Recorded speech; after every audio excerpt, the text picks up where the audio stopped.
श्रीलक्ष्मी श्रीमहालक्ष्मी क्षीरसागर कन्यका उत्तिष्ठ हरिसम्प्रीते भक्तानां भाग्यदायिनी श्रीलक्ष्मी श्रीमहालक्ष्मी क्षीरसागर कन्यका उत्तिष्ठ हरिसम्प्रीते भक्तानां भाग्यदायिनी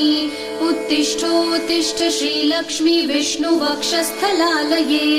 उत्तिष्ठ करुणापूर्णे लोकानां शुभदायिनी उत्तिष्ठोत्तिष्ठ श्रीलक्ष्मी विष्णुवक्षस्थलालये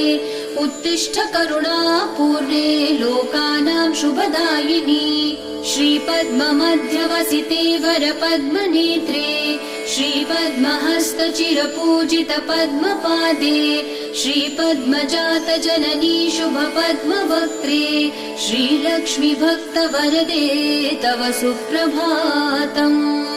श्रीपद्ममध्यवसिते वरपद्मनेत्रे श्रीपद्महस्तचिरपूजित पद्मपादे श्रीपद्मजातजननी शुभपद्मवक्त्रे श्रीलक्ष्मी भक्तवरदे तव सुप्रभातम् जाम्बूनदाभसमकान्ति विराजमाने तेजो स्वरूपिणि सुवर्ण विभूषिते